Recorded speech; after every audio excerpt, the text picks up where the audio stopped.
All right. Well, I'm so I got into making an exoskeleton for a hemispherectomy patient. This is somebody who had to have almost half of her brain removed because of a kind of epilepsy that did not respond well to drugs. And so, you know, one of the side effects of this really very radical surgery is that approximately half of your body is paralyzed. So I pursued this for a while. It's called the frog arm, and it's up on Thingiverse if you want to look for it. And it's a mechanical device that works by opening the fingers when you extend your elbow. It's got a component on the forearm and a component on the upper arm, and uses leather. That's always more comfortable. And I guess it was not very successful with this patient, I think because she had the surgery long enough ago that there was too much spasticity in her arm or in her hand, and that forcing her fingers open was not an easy task. And I felt like, you know, whereas with most devices, if it's not comfortable, it's like a shoe, right? If you put on an uncomfortable shoe, you're going to take it off. But my concern was that she also didn't have enough sensation in her hand and arm to be able to feel if too much force is being exerted on her fingers. And so I decided to back off on that particular project. But it's up there, and I think that it could be helpful to some people. But that's about what I know about exoskeletons. Is just, you know, just this own little project that I was involved in for a couple of years. But I don't really have a good segue to open the discussion except just to talk about my own experience. And if you have any questions or you know, or any input, that would be most welcome. Maria, I think you're muted. Peter, can you hear me? The newbie I can hear you, Skip. Yeah. Good, Skip. I haven't looked at your Thingiverse, but I'm very aware of your experimentation, and I'm wondering whether you put any mention on your Thingiverse posting about your abandoning the project for the medical concerns of the patient. I think it's been a while since I've been on that page, but I think so. That I think that'd be a good thing to do. Yeah. I think, you know, when we first got into this prosthetic making, there were people concerned that, you know, that if something didn't fit properly or if we used the wrong materials, that, you know, somebody even gave the extreme example of the consequences being further amputation. And, you know, and then thinking about it practically, it's like, well, yeah, but if it's uncomfortable, they're not going to wear it. And if there's something that's irritating, right, or that's damaging to their tissues, then it's going to cause them pain and they're going to take it off, just like a shoe that's too tight, right? But yeah, this is one case where there's an exception. When you have someone whose sense of pain is also reduced by whatever condition, that could be an instance in which you might do damage inadvertently. Yeah. I was just going to say that when it came to the body-powered exoskeletons, I did find someone, again, it's a father-child combination. She had a hemispherectomy.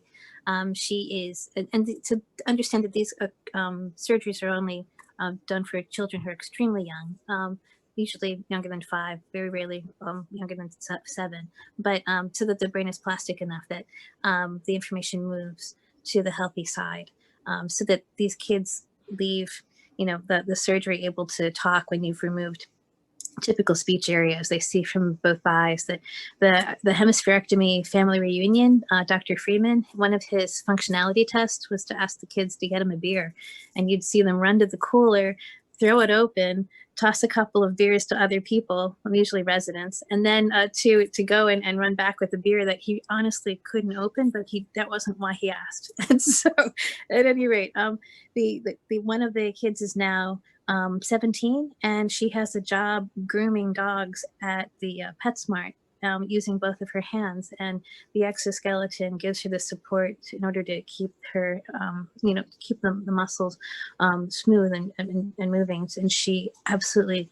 loves saving money for having her own income stream. So at any rate, it's these there's still need for us to collect the feedback and to encourage people always to give the feedback with any of these designs, but know that there's still, the body powered designs are out there, and people are still looking to them. At this point, I'm going to have you pass the baton to another dad, to Bodo Honan and his daughter Lorelei, and I'll let them introduce themselves and tell their amazing story. Yeah, thanks. Thank you all. My name is Bodo. And my name is Lorelei. And I wanted to share my screen quick. Let me do that.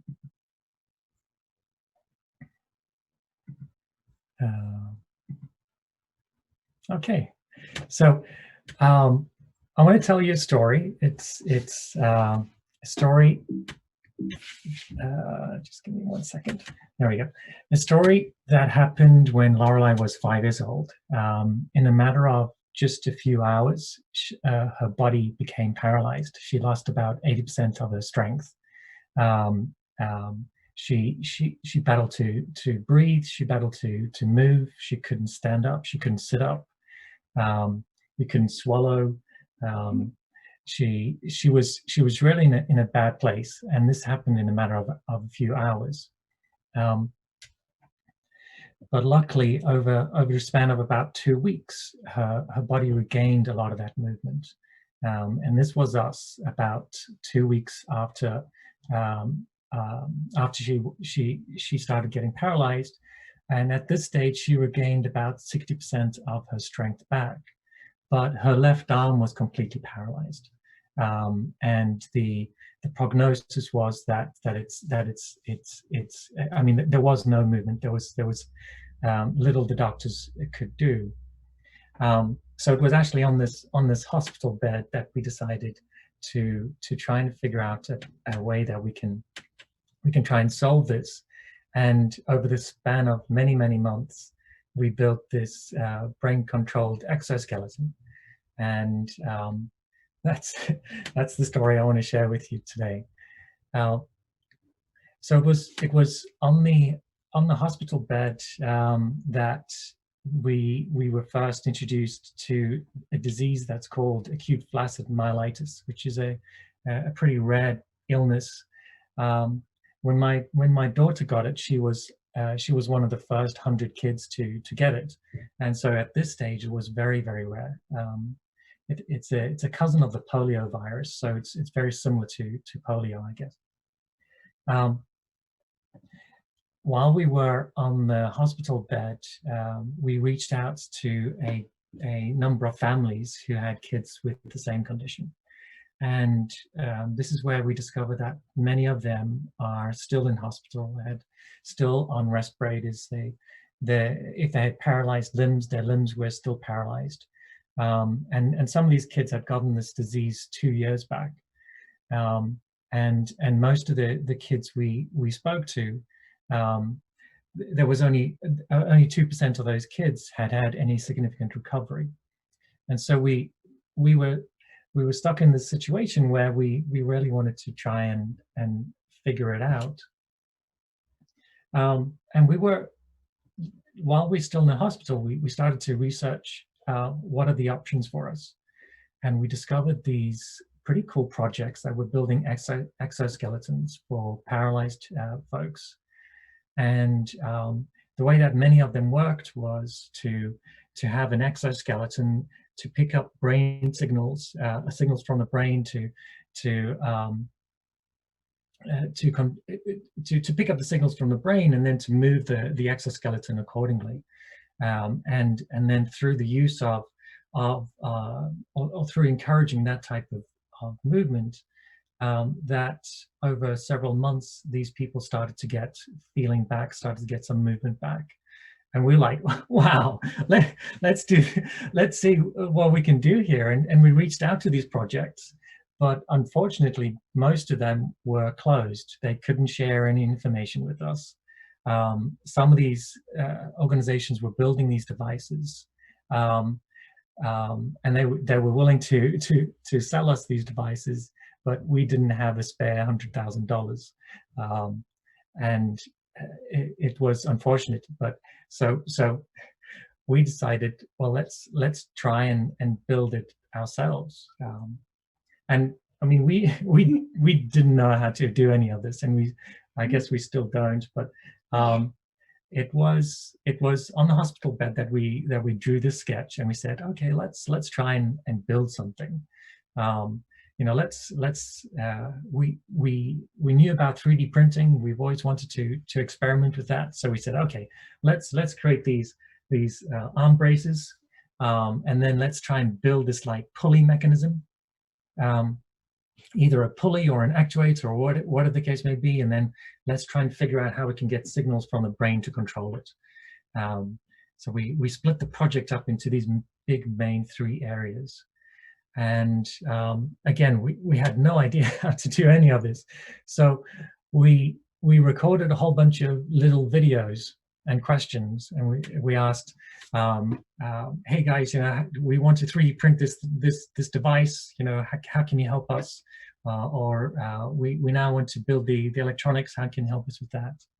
And this is how we got introduced to the e-NABLE folks, who were very, very supportive and helped us a great deal with this. But it was wonderful because as soon as we came home from the hospital, we started to record these videos. And so this was 3 months after coming back. We had people from all around the world starting to help us. From South Africa and Germany, we had experts in electronics help us to develop some the electronic control mechanisms that we would need. Some friends in California helped us to 3D scan Lorelai's arm using an Xbox Kinect. Then we started to get donations from a company called Actuonics, who donated a whole bunch of actuators to us. And students from different universities started to help us design the joint mechanisms. But really from all around the world, we were just starting to get all of this help, and a lot of support came from the e-NABLE folks. And it was so wonderful to see. And this is us about 3 weeks after coming home, and here we are with my son there in the corner as well.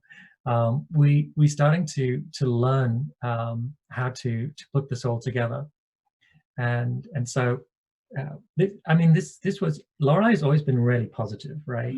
And this was just another way for us to come together as a family and to learn something new and to build something new. And this was our first prototype. It really pinched me, and I didn't really like that one. Yeah, you helped us build this, right? But yeah. So this was our first prototype. This was built with Fisher Technique, which is like a technical Lego. It's a toy, but this was our first prototype, and we destroyed that one quickly, and we built a more comfortable version. This one still pinched, but it hurt less. Yeah. This actually was the first time we thought, okay, you know, maybe this thing could actually work. At this stage, we were just controlling the actuator with a switch, but it was strong enough to pick up her arm and help her move, and so we got pretty excited. At this stage, we started to document everything we were doing, which was important to us because well, first of all, we didn't know what we were doing. So by documenting things, people commented and said, hey, you know what, you should do things a little differently here. Try this instead of that. And so documenting things was really helpful for us.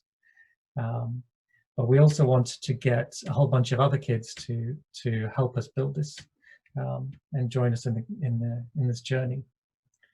And these are some of the example instructions we created. We tried to document as much as we could, even though a lot of it is irrelevant now. We still documented every step of the way. This was us getting our first 3D print, and some examples of how we molded things and put it all together. So at this stage, we had a working version which worked off a singular switch, and our goal was always to try and get the exoskeleton to be moved through brain signals somehow. But we were struggling to get any of the signals, any of the signal that we could use as a control signal, and this was a huge challenge. When we tried it with my arm, so this is an example of what the brain signal looks like if picked up from a healthy arm, using something like a muscle sensor. Here you can clearly see when I'm trying to pull my arm up and when I'm relaxed. And so with my arm, it was quite easy for us to filter out the noise a little, and then to add a threshold, so that whenever we see the threshold, whenever we see the signal reach a threshold, we could cause the arm to get pulled up by the exoskeleton. So this worked really well on my arm, and so here's an example. You can, if I pull my muscle, the exoskeleton would pick up that signal and would pick it up and down, and so it worked really well using a signal from my arm. But this is what the signal looked like from Lorelei's arm. We could barely pick up any difference between when it was relaxed and when it was when she was trying to actively pull it up. And so when we tried the same approach by putting a threshold onto that, it would be randomly triggered by something like her heart beating or her finger twitching or whatever the case may be. So we had no idea how to solve this problem. We recorded another video asking people to help us with this particular problem. And here it was interesting because at each stage we recorded a video and we asked people that weren't necessarily involved in doing work with exoskeletons or with kids or with any of this, but we tried to look at the problem and figure out, okay, what type of problem is this? Well, in this case, it was a signal detection problem. Could we use pattern recognition or machine learning in this case? And so those are the types of experts we reached out to, and then a few weeks later, the community helped us with this type of solution. So instead of yeah, do you want to explain this one? What are we looking at here? So here you see. I forgot how to explain it. Oh, it's okay. So here we have as many electrodes as we could fit on her arm, and we even had some on her shoulder and on her spine and everything. We were just trying to get as much of the signal as we possibly could, and we fed it through a machine learning algorithm to try and pick up 3 types of signals. So we trained the system to try and pick up 3 types of signals. One is when she was actively trying to pick her arm up. One is when she's actively trying to push her arm down, and then one was when it was relaxed, right? And we trained the computer to look for those 3 types of signals, and then whenever it recognized one of those 3, we would use that as a control signal for the exoskeleton. And so this was us figuring it out, and we got it to work on this virtual arm. And you actually used this as a game for a long time, which is cool.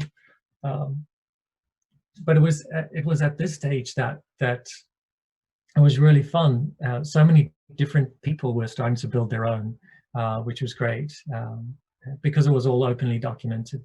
So many other folks were taking that and building their own. And we also got invited to different places around the world to work on this project and to help us. And this was one of those events. These guys in the background, they work at CERN, and so during the day they make black holes. But on this particular weekend, they helped us develop some of this exoskeleton. And it was such a beautiful experience in that we were trying to solve this problem. At no point did we think it was going to be successful, but at every point we came up with another challenge, and we said, okay, you know, how do we solve this particular challenge? Let's just see. Maybe this is the end of our road, but let's just try and figure this out. And if we can't, well, you know, we'll end there. But it was lovely. So, and we just carried on going. And then what was really cool, and I'll stop sharing now. What was really cool is that all of this happened over the course of about a year since we got home from the hospital, and throughout that whole period, we were trying to build this exoskeleton. You were getting very, very frustrated at some point, but it was quite fun. And then just before Christmas, my daughter comes up to my wife and I. We busy cooking in the kitchen, and she says, "Hey, Mom, Dad, guess what I can do?" And she showed us that she can now start to use her arm again, and show how you can. So she's been growing stronger and stronger, and so her bicep has actually regained quite a bit of the strength. Her tricep not so much, and her shoulder not at all. But it's getting there, and it was such a cool project and experience. And again, I mean, a lot of the help was just coming from folks at e-NABLE, folks from all around the world. Everyone just helping us a little bit more and a little bit more. It was a really cool project. And now she gets to share her story with a lot of kids around the world. Yeah. And that's the story. Yeah.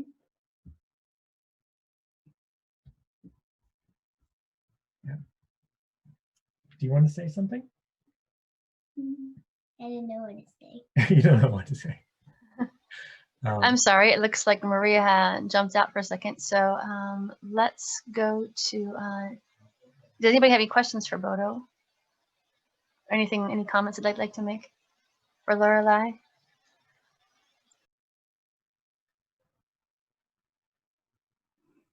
What was the most frustrating part of the project for you? I don't really remember because I was little when we did it.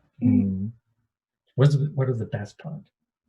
Well, I think the most frustrating part was actually wearing it because I was busy doing my own thing.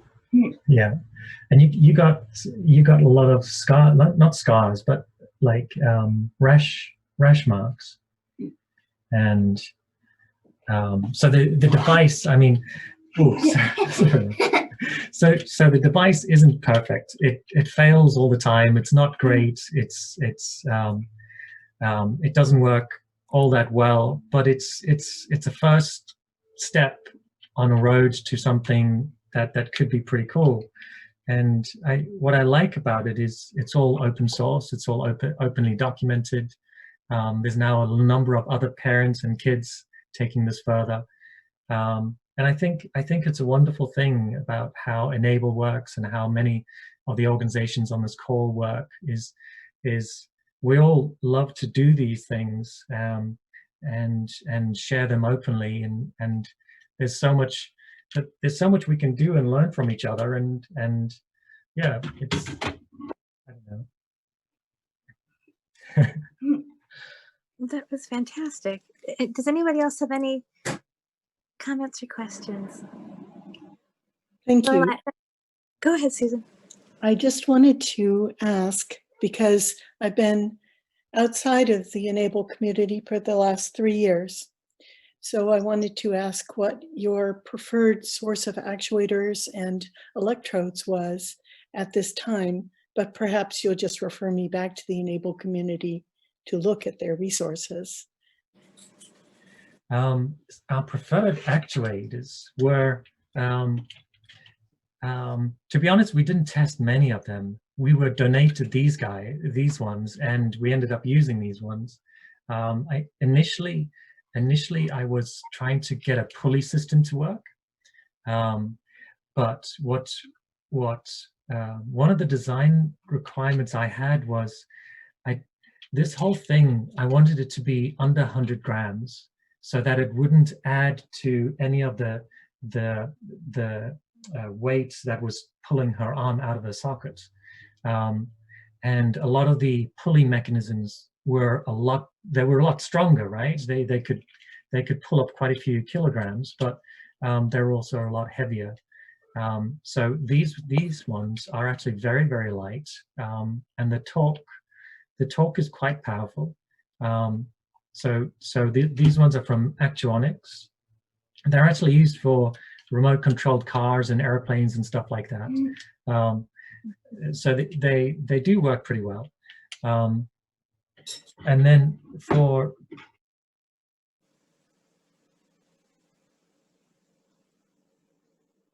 Everything froze. Uh-oh. Oh no. If you could show us the battery pack in the electronic package and how it's held on her. I think I'm taking the list. Okay, here we go. He's still listed as being here, but I think he might have gotten kicked out for a moment. I think he might be. I think you might be right. So as soon as he comes back, we'll make certain that he can join the conversation again. Thank you so much. So I hate to talk about them when they're not in the room, but I just wanted to emphasize that one of the things about e-NABLE as a method is that we're collaborating with the need knowers, and that everybody is a citizen scientist. Even if they're professionally a scientist, they're still acting as citizen scientists in that research project. That's one of the reasons why these are Class 1 medical devices with exceptions. But the other reason is because we'll do better if we're focused on the person who's going to use this, and that it's actually what they want to look like and tailored to what they want to do, and that when the educators when the engineers have other ideas and it's not fitting in with what the recipient wants, it's actually the recipient's work group. And so the other ideas get parked as vanity projects, and they're the things that they want to work on. Maybe they fit in with their other work. And I think that level of service is really so beautiful. And everyone has this sort of Zen moment of giving back in that way. And that's really beautiful. So it makes it quite a, it makes it quite a stained glass moment when you fracture your, what fits in with your plan to being the masterpiece that this child wants to do something, or this other person wants to do something. And that's what makes it a masterpiece, even though is that cleaving. So, sorry. At any rate, I'm so moved by how beautiful this community is and what you all do. So thank you. If we get Bodo back, we'll certainly yield the floor, but I just wanted to point out that we've been joined by 2 of the scouts from Central Malawi. We have Billy. Hello, Billy, you want to give us a shout? It might defer to the active speaker, so you might have to unmute. And then we have Hey, hi everyone. Hello. I'm so Hi, glad. hi. I know the internet time is really valuable, and I really appreciate you logging on so people could see you. And then Edward, you're in Northern, right? No, I haven't met these people before. So, I was trying to remember where he is in relation to the lake. Is he Northern Malawi or Southern? He's in the northern Malawi. He's in Northern Malawi. So Yep. you all are separated by several hundred miles, actually. Yeah, So, close to 700 miles, 700. So when we first met, and I had given them hands to take back, they work specifically with 3 outstanding nurses, and the extent of their medical outreach included a lot of pandemic response this year. When we lost access to the 3D printers, but we've also been engaging them and getting them connected to the other efforts in the open source medical supplies effort, and Translation Commons, and so on. So before the internet fails us, Edward and Billy, I'll start with Billy. Do you want to tell us a little bit about your project? We went through the court of award for messengers of peace recognition. We don't have the commissioners with us, and I just wanted to point out to this community, you do not need commissioners to do this, because that recognition went to the e-NABLE community. All of you can recognize, I'm not sure if people understood what that was, but all of you have the ability to award the scouts and the scouters, the adults, as messengers of peace, because it was the e-NABLE community and project that was recognized in that court of award. So that's beautiful. So at any rate, if to just say, as part of the Jamboree of the Internet, does anyone want to nominate these scouts to receive the Messengers of Peace Award, and then we can ask them to tell us what they've done? So if you'd like to share with us what you've been doing in pandemic response really quickly, and that our plans for distributing arms and hands there, while we see if Bodhi can and Lorelei can join us. I'd look at a quick look. As an Eagle Scout, I hereby recognize their activities as world changers, and they're doing outstanding work. Anybody second that? Thank you. I second. Excellent. That's beautiful. There you go. That's beautiful. Needed as messengers of peace for your lifetime and your scouting career. Thank you. I just appreciate that, first of all, I am outranked as an Eagle Scout, but secondly, that this commitment that you're making to doing, it's more than one project. It's continuing to commit to the success of the people who you're serving here. That is a beautiful thing. So thank you for that. That's really moving. Thank you. Does welcome. William Kwamba know about your efforts? Sorry, come again? Does William Kamkwamba know about your scouting efforts? William, no. Oh, my he doesn't know. You must tell him. The guy who harnessed the wind. Yes. No, he doesn't know. He would support you. But you will be able to link with him. So tomorrow, we're going to be talking about the pandemic response, but I just wanted to say that Billy, Edward, and the others have that during malaria campaigns, they've been distributing information about e-NABLE and finding medical volunteers with us, and it is a personal risk, and one of them did get malaria. We have never asked for people to put themselves in harm's way, and you have always surprised me and honestly shocked me, going above and beyond. When they weren't able to 3D print, they began making hand washing stations and maintaining them. They were making literature and to make sure that people knew that COVID was real. And they're making relationships with the clinics where we're going to be doing some of our projects. And so I appreciate them being here and for learning as much as they can, and being, the pilgrims and ambassadors and evangelists that take us back to where they are. I'm going to stop talking because I want to let you begin sharing about the upper limb design. We're not going to start with Christian again because Christian is a father this morning, and so Nate, I'm going to beg your indulgence that we're going to have some flexibility with the time. I know that we have here Donna to talk about Zelix so very briefly as a device that's there, but there's been an inability to work because we're all physically separated during COVID. And then we have Chad Coursey with us, updating us on the electronics and the scanning project that he was engaged in before COVID hit. So we'll have a brief update from him in the separation between upper limb, the devices they work on, and then lower limb. But I'm going to turn the balance of the time for this afternoon over to you, Nate. Starting now? Starting now. All right. My name is Nate Monroe. I'm a CAD designer by trade and a musician and an amputee. I'm founder of the Helping Hands of Littleton chapter in Littleton, Colorado. And I currently sit on the SPC for e-NABLE as well as the board of directors for the Colorado Makers Hub. I'm the creator of the NIOP modular arm platform. NIOP stands for No Insurance Optimized Prosthetics. And I'm a very similar type of case to where Bodo and Lorelei were, in the fact that there are too many decisions that get made on a hospital bed about how you're going to proceed with things. And the doctors don't normally give you many options that are attractive. They've always got options, but none of them accessible or that are really attractive for people. So that's actually what brought me to e-NABLE originally, is just the need for, well, I don't have a wrist now from my amputation. So one of the limitations in the devices when I came in 2017 was they were just starting to work with transradial devices.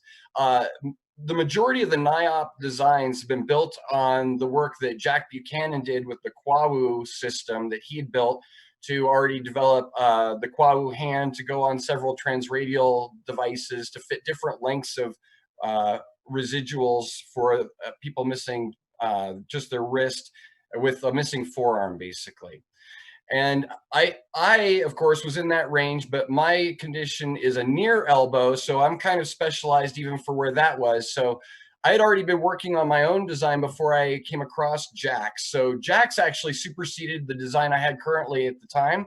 So I jumped forward and used his and then started building on the development from that point. A lot of the work that I've done with the NIOP team, myself and with the NIOP team, because I represent a lot of individuals who have helped out to build the catalog at this point. The vast majority of that work was funded through e-NABLE grant programs through the e-NABLE Fund.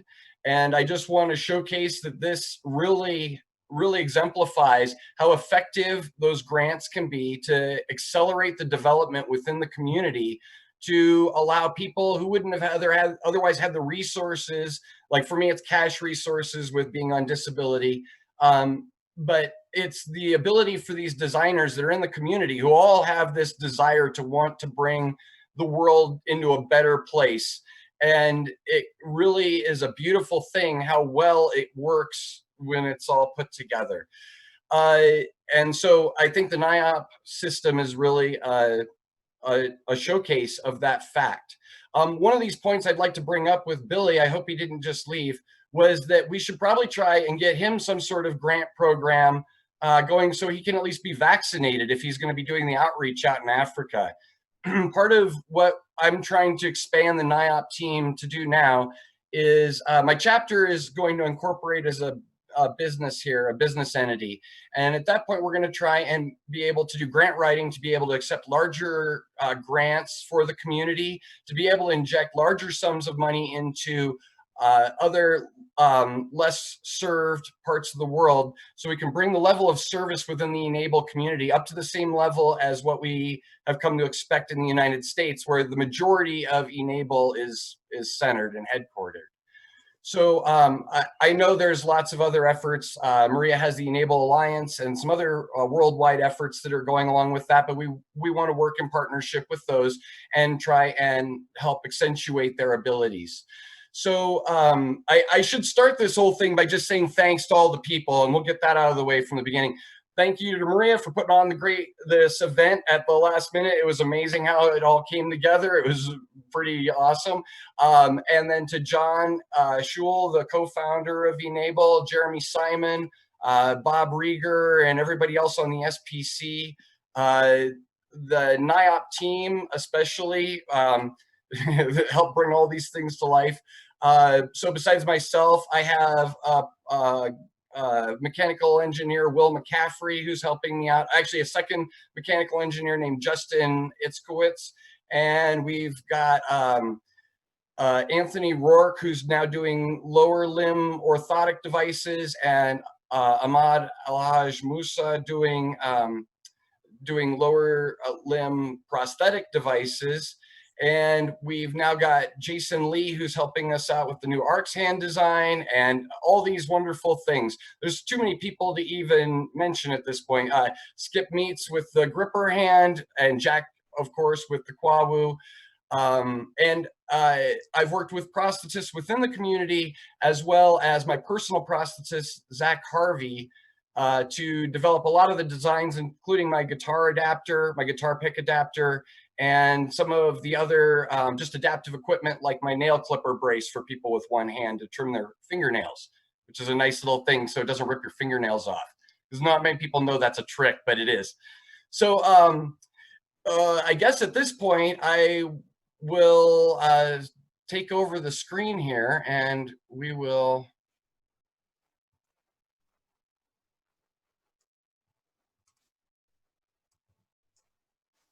Hold on one second. My computer is a little slower than me sometimes. All right, can everybody hear me, see me? Take that as a yes. All right.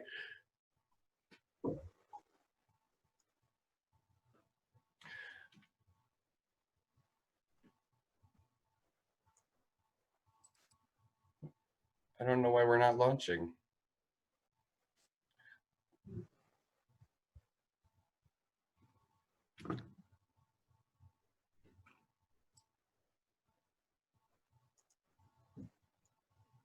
Sorry, folks. Oh my gosh. My computer is incredibly behind the scenes. Anyways, all right, we're gonna deal with this. So right now we have the NIOP catalog where we are expanding what we've currently done. At this point in time, we have devices that will cover most transradial and transhumeral situations. That's above and below the elbow for upper limb devices. This is basically done through modular parts. So you have a hand component, a wrist connection component, then you'll have a forearm and an elbow if you need it, and then an upper arm if you need it. So new for 2020, we are going to start releasing the ARCS hand series, which is a new hand design brought to us from the UK by Jason Lee. We're going to have lower extremity orthotics, which are orthotics devices for lower limbs. And then we have the lower extremity devices, which will be prosthetic devices for lower limbs. And that effort's headed up by Ahmad Alhaj Musa in Syria. We have the basic NIOP arm configs that are the most common combinations of these components, so you can fit cases in a pretty relatively standard way. With these 5 combinations, you can create different different devices to fit most any situation. There are a couple exceptions. Non-functional elbow is a tough one because we still have to get around that with an exo elbow. But building on designs like what Bodo and Lorelei have built, this is easily going to be happening very soon within this development. But currently, it's a non-functioning elbow and a non-functioning wrist are the 2 issues where if you have those, we're kind of in a little bit of a tight spot. And actually, there is an issue with if you have no arm at all on the top side, we are going to have 2 different shoulder designs that should be able to fit different shoulder conditions. So most any shoulder condition can then be adapted to. And that's all probably coming up within the next 6 months with the NIOP system. But currently we've got those few holes. So right now for transradial devices, we've got the NIOP TR and the NIOP TRS. Typically, the TR stands for transradial. That's any type of amputation or congenital situation where you're missing your hand and wrist and part of the forearm. So the NIOP TR is meant for longer residuals, and then the NIOP TRS is meant for shorter varieties. And we actually have a variety to even deal with very short limbs, but we'll get into that in just a second. We also have the two transhumeral models. We've got the NIOP TH featuring the shell bow and the helix cuff. And we've got the NIOP transhumeral for the short residuals or shorter residuals. That includes the shell bow and the exo shoulder. And like I said, that exo shoulder will have two different mods here soon to be able to fit different shoulder conditions, but keeping the lower, well, we call it the upper arm base, but it's the part on the bottom. So the part that connects to the elbow. So it'll all be interchangeable on the same modular system. As far as adapting to the short residual limbs, for the transradial devices, we have a socket system called a radial conductor that fits inside of the device. And what the conductors basically do is it captures the end of the limb and conducts the leverage all the way down directly to the base right next to the wrist with the hand to give you the maximum amount of leverage over the device.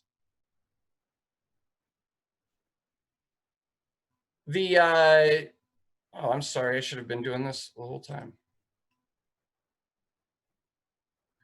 So the Humeral conductor is basically the same device, but for an upper limb. Both of these conductor devices are fitted with a piece of all thread. So it's very simple to adjust it to different lengths of residual arms. And the top sockets are both thermoformed, so they can be adjusted at different stages of a stump shrinking. So these will work effectively for the stopgap type of devices between the time when your arm is amputated and you're waiting for the stump to shrink and be prepared for a traditional device. These devices can be filled in and used in the meantime as soon as the incision is basically healed.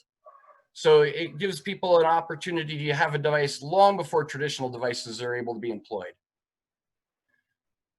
At this point, I'm going to go ahead and hand it on over to Will Mccaffrey, who is our mechanical engineer handling a lot of the QC designs and some of our terminal devices.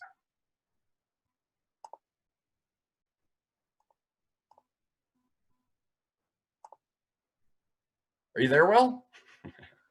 I am. Thanks, Nate, for that introduction. Can everyone see my screen? Yes. Yes. Excellent. So yeah, like Nate said, my name is Will Mccaffrey. I'm a mechanical engineer at a medical device startup. So innovating in this space is something that's important to me. Today I'll be talking about the different wrist and hand options that are available on this NIOP platform. Just to reemphasize kind of what's special about the modular approach to this. It really aligns well with the e-NABLE ethos of crowdsourcing knowledge and different designs with, trying to do best by the recipients that are receiving these. We've taken different designs by a number of different people in the community and allowed them to be available on the system such that recipients can try out, a variety of different devices and see what works for them in different situations, or just what works best for them for given their individual unique case. So here we're talking about terminal devices. This is the ARCS hand, which I'll go into detail a little bit more, but it's an articulating hand with multiplying force, and it's repositionable in a variety of different degrees of freedom. We have the Kwaw hand NIOP remix. So again, this was originally developed by Jack Buchanan. It is now available on this platform. It is operable 5-finger close through a drive line. So if you have an elbow that is functioning, you're able to use this hand to close and grip objects. There's the Gripper QC. Skip Meets, I believe, was shouted out, and I believe he may be here today. This is a spring-loaded thumb, so there are 4 static fingers and The thumb is spring-loaded such that it's always closed. You're able to position it around common household items such as cups, mugs, things of that nature. There's also the Moto Gripper, which use the electronic guts of a simple flashlight. So there's a button on the side of the hand such that you can click it. And that thumb, again, there's the 4 static fingers. The thumb will move on its own, which is a little bit easier to use than just the spring-loaded gripper. There's this handy light, which is operated, it's an electronic bionic device that has a number of servos. In the back of the hand is controlled by Arduino, such that you can kind of upload your own programs and configure different grip strengths and positions in a way that works for you. And this is something the NIOP team has developed, the NIOP hook. Hooks of, it's a long-standing fixture in the prosthetic community. This hook is a little bit different where it has a channel through the center of it such that you can affix writing utensils or other small tools, just kind of a dual purpose terminal device there. And so this is the ARCS hand series. This was developed by Jason Lee in the UK, or Jason Bender rather, and he's done a great job with this. So there's 2 different varieties here. There's the MK0M, which is a fully mechanical hand. And similar to the Kwaw, it uses a driveline, so there needs to be an operating joint such that it can operate the grip. There's also the MK0S, which you can see in the top right, that has a number of different servos, and that is controlled with electronics. So this thumb is positionable in 3 different settings. The wrist has 6 different positions. We'll talk a little bit more later on the flexibility there. Jason really kind of stepped up the Kwaw design, and so he added a multiplying pulley, force multiplying pulley in the hand. So it actually has a grip strength of over 17 pounds, which is pretty impressive. That's the strongest hand grip that I know of that exists here in the e-NABLE community. He also did a great job of, keeping in mind the wear, so the durability, as well as the assemblability of this device. So you can see that whipple tree in the bottom left, it's really easily accessible, the removable palm. And the high wear joints are, very easy to replace and low cost. So things that are going to wear out quickly, it's very easy to replace and keep this thing going for a long time. So here we'll be talking about different wrist connections. That's the ARCS wrist that was just showed. You'll see there's a few different U-joints in that. There's some mechanical function in there. We'll dive into that in detail after this slide here. We also have the Quick Connect. So this is what really allows this modularity design on the terminal side to be very effective and really useful for recipients. So you'll see there's the protrusion on the side is actually a spring-loaded pin. There's one on the other side as well. So you can press both of those in at the same time and easily remove a hand or other terminal device. That way, you can have different hands for different functions, for different occasions. This is an older design here. We've sort of made it a little bit more robust, such that it's a bit stronger. We also have the standard NIOP wrist pin, which again, this is an older design, and here's a more robust design. You'll see there's a channel down the center of that, and that's for that driveline for the ARCS and the Kwaw. We also have, we're compatible with a standard 1/2" 20 bolt. So this is what's used by a lot of professional devices. So, if you prefer the upper arm of e-NABLE on this NIOP platform, but prefer, more traditionally manufactured prosthetic, we can accommodate that, which I think is pretty amazing. And we also support the Kwaw wrist bolt. So that was kind of the original Jack Buchanan design. So again, going into more detail on the ARCS wrist. So you see there were those multiple pivoting U-joints inside that wrist. and it has that aesthetic finish. This design allows for 3 degrees of freedom. So, you can move it front and back, side to side, and then rotate it on the axis of the forearm. So that top right picture is a cross section of the forearm. You'll see that there's 12 different positions locked in. It's very easy to just twist and lock in the position that makes sense for you. And then in the other 2 directions, there's 60 degrees of motion in total. So here, these are task-specific adapters. Turns out hands are pretty hard to design. They're pretty complicated mechanical systems, and it's really hard to do that. So, a different approach to that is having task-specific adapters that aren't supposed to look like a hand. They're supposed to be functional for particular things. And the QC adapter, or the QC wrist rather, allows for a really easy way to use these. So the top left here, this is a Pool Shark QC adapter. This was developed by a high school intern that works on our team, Tobin Darden. So it takes a bridge from Pool, and you're able to, put that on your device such that you can play billiards. We have the top right.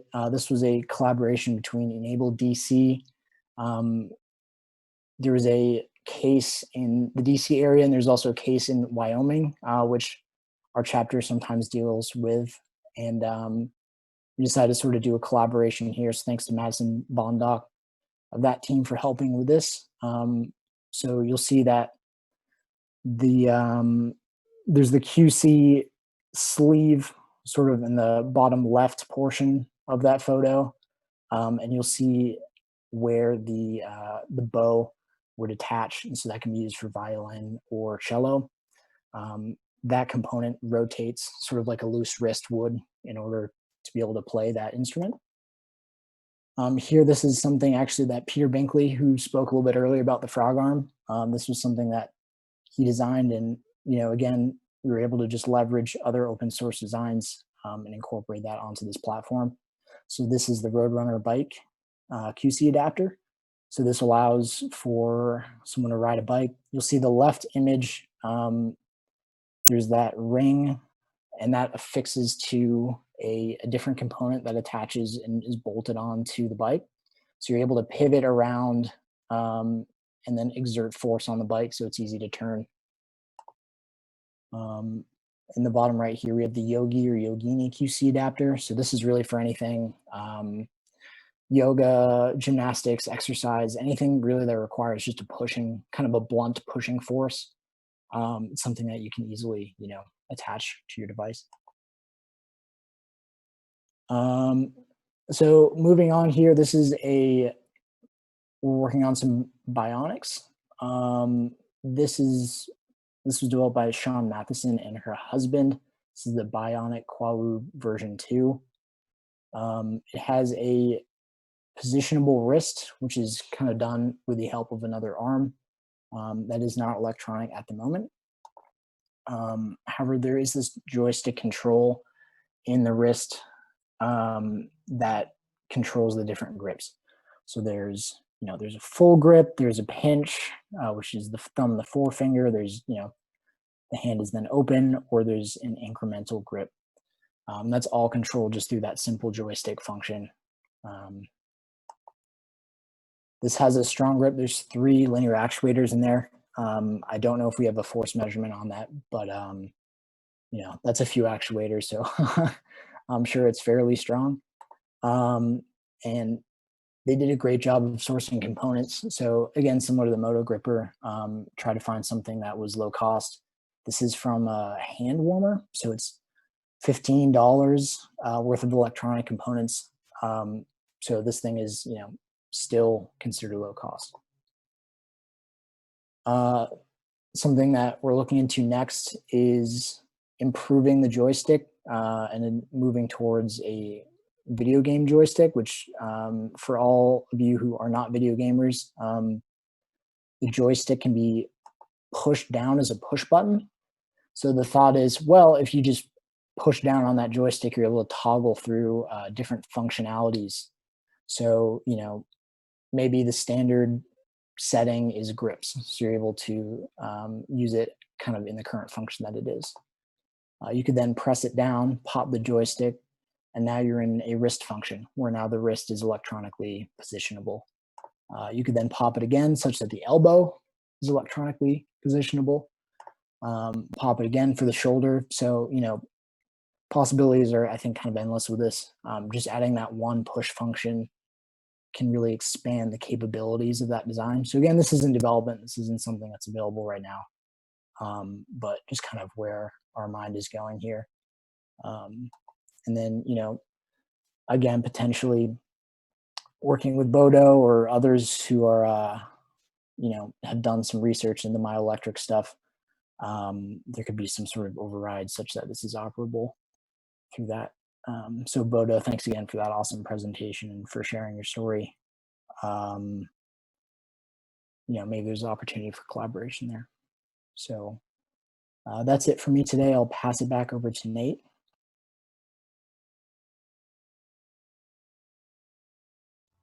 Great job, Will. Thanks. That was really good. I appreciate it. Excellent. So I'm going to go ahead and take over.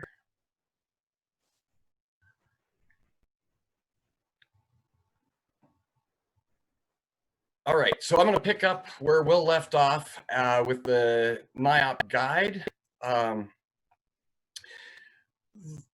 The NIOP guide is an app so you can figure out what the heck you want to do with all these wonderful things, because like here's this big catalog full of all this wonderful stuff, but then you're like, well, that's wonderful, but how do I access this and get a hold of this to be able to actually use these parts and use them all together? Because once you've started building on this system, it will all work together. So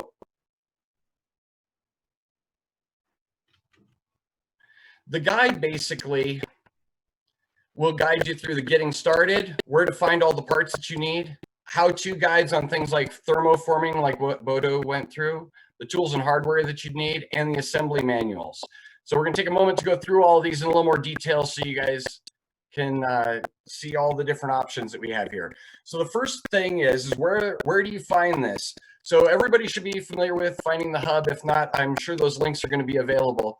But if you're on the e-NABLE hub, then you just go up to the top corner here and you hit the device pull down, the space pull down tab, and we're going to go down to e-NABLE devices right down there. Now you can also roll down lower and you can get down to the NIOP project space and you can pick that, but we're going to continue on just like you pick the devices section. So here we are in e-NABLE devices, just like a standard selection of any device on e-NABLE. And what you're going to do is go ahead and scroll on down because there's an entire section just about NIOP. And so what you're going to want to do is pick directly on the NIOP module's header. Now, if you pick any of the modules underneath, you're going to get that individual module. But if you want to know the information about the whole system, you need to pick right here on the bold-faced one. So you pick on this, and then you're going to go into the NIOP modules section here. Now, what you're going to notice is there's a little blurb up at the top that tells you how things are going. And then down below, we've got some key links that will guide you through everything that you're going to need to build one of these arms. Now, what we're going to feature right now is this link on top to get started. So when you click on that, you're going to get to the getting started page. This will tell you a little bit about the NIOP platform, give you an opportunity to send feedback to the team. It will also give you a basic overview of how the modules work, but basically like what we've already gone through in this presentation. The main thing that you need to know when you come on here is you want to pick that Learn More button down at the bottom. That will take you on over to the landing page. Once you're on the landing page, this contains all the links you're going to need for all the different components of ARMS. So what we have here is we have a device wizard on top, which will help you go through the entire process of selecting which device you need, collecting the measurements you'll need for it, going through the Openscad and using those measurements to size your prints, making the prints, and then finally to assembly and hardware of the device. And we'll get into all that in a second. So I know this is a lot. So then we also have several how-to guides right here on this main page. Above this thermoforming one, you'll notice there's also one on Openscad, which is also pretty useful.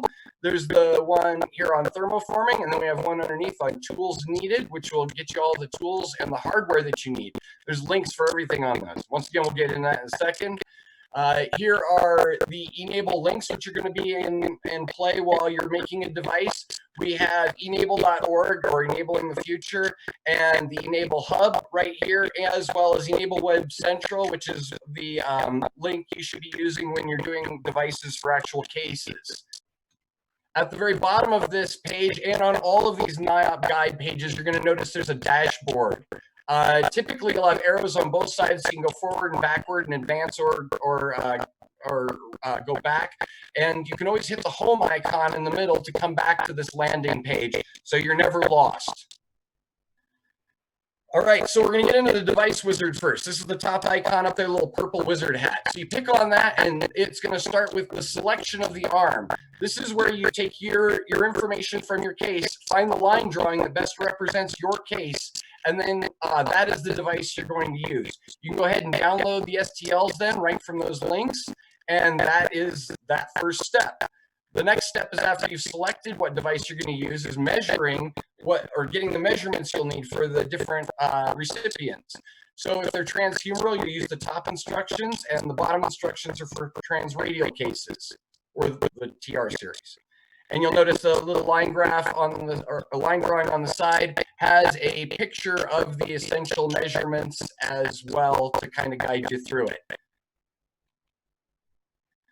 Then the next step is sizing the device in Openscad. So it's very critical with the NIOP system that you don't use the standard STLs that are provided in the device. The whole thing is made to be custom sized for your recipient.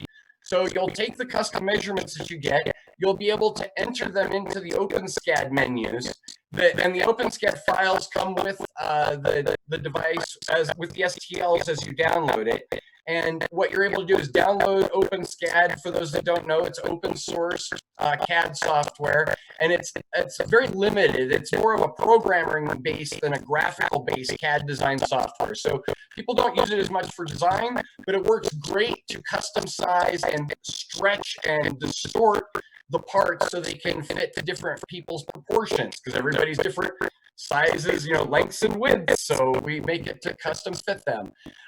So you'll basically enter your measurements, and you're going to follow the instructions right there on the side. Choose your options in the fastener sizes in the customizer menu, because all that's adaptable. So you can choose different size fasteners in case you want really small ones for this little device you're making. Then you select the parts you're going to do. You'll render the custom part. You'll write the actual STL that you're going to use for printing, and then you'll repeat that step for the parts, all the parts in the arms that you're making. If you have any questions, you can always hit the NIOP Openscad manual button down there at the bottom, and that will take you to the full description of this. So the next step is then printing all the parts. Printing the parts is pretty straightforward, but we are working on detailed print instructions right now. Currently, they aren't available, but they will be available probably within the next month. But that should show you a detailed picture of each part with the detailed print settings like infill and different settings even for different materials. So the majority of the parts, the one thing I should say about printing the parts, the NIOP system has been majorly made to be working with PLA or PETG for materials, or possibly TPU if you want flexible type of materials. The original Kwaw design recommends that you use TPE or Ninja Flex to get the softer, more flexible type of filament, but it is more difficult to print with. And so we're trying to make the majority of the NIOP designs work with TPU or just PLA or PETG.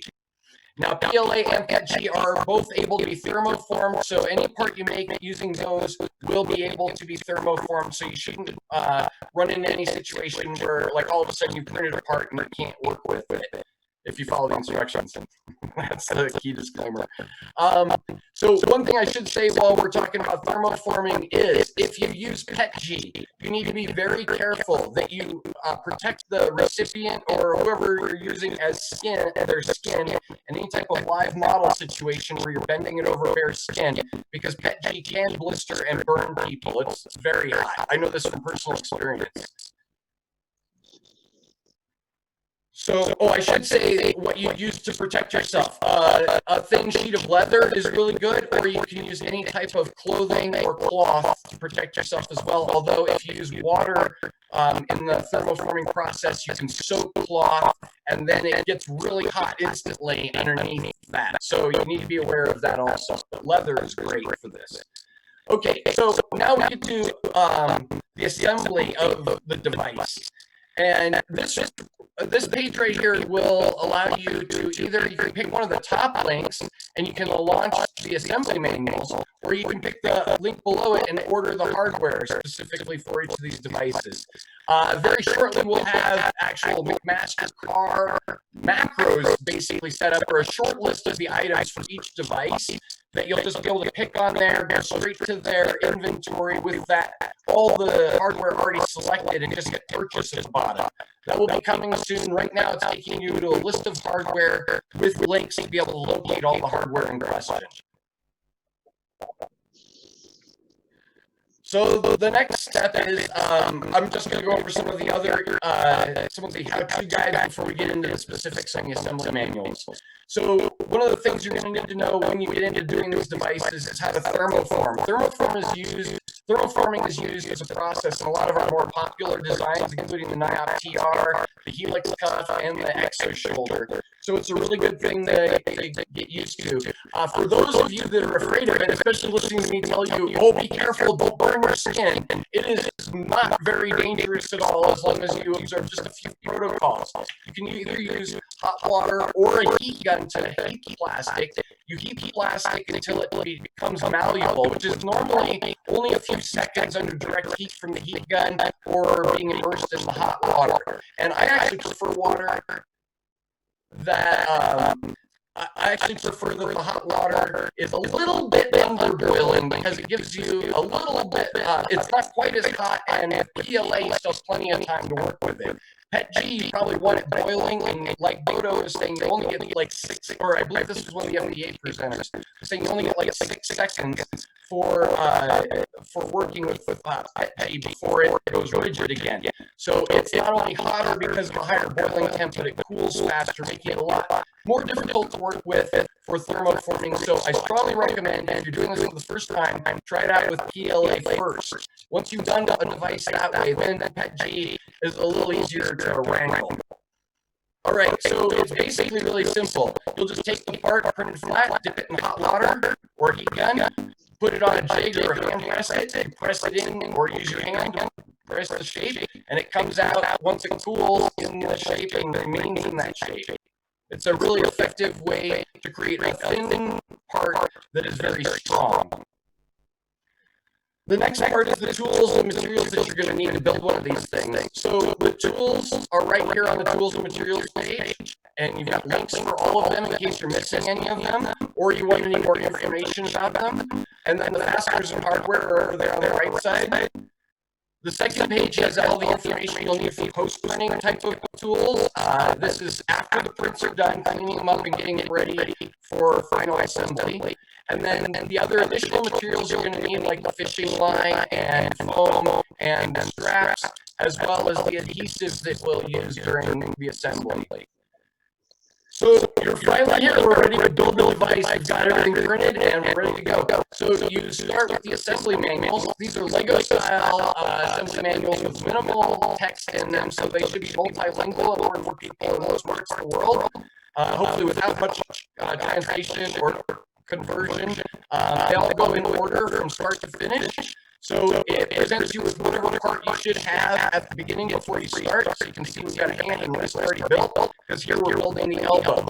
So it makes sure that you've already got the steps before taken care of before you start the step after. So you pass on through it, you'll notice that some steps even have a correct and incorrect diagram there so you know which orientation to use for all the parts when it's not quite apparent. Most parts are pretty apparent when you're looking at them, how they fit. Then we basically have all the parts and fasteners that you'll need, including the hardware, shown in true size on the side there, so you can match up the screws actually on the sheet. And then it goes through step by step with everything, and you end up with a decision point where you can choose different modules, and then you go to those assembly manuals, and you end up with a finished product. But it should guide you through the whole thing. So at the end of this whole deal, I would really appreciate it, the whole team would really appreciate it if you could give us feedback on how you did with the whole device, the guide, all these things, printing, assembly, any facet of it. You really value the feedback. This is a relatively new system, and we're still working bugs out of a lot of parts of it. We have a lot of it already conquered, but a lot of that is from past feedback. So we really appreciate it when people can help us out with this. So basically, we'd like you to fill in your name on the top. I know it's not an anonymous survey that way, but this really helps in case we want to come back and ask you about the things you were commenting on to make sure we hit the mark. Because there's no guarantee that just because you said, I would like to see this, that we do it exactly the way we want it. So a lot of times, if there's any discrepancy, we'd like to come back and be able to talk to you about it if there's an issue, because that truly will make a better product, especially if there's any confusion about what you're asking us to do. Because this is a very complex project, let's say. So basically, fill in your email address, and then you pop in a score. We're going for 7, but we want you to be honest. So I'm going to wrap this whole thing up for the upper arms by talking about our GD20 campaign that we're trying to introduce through the e-NABLE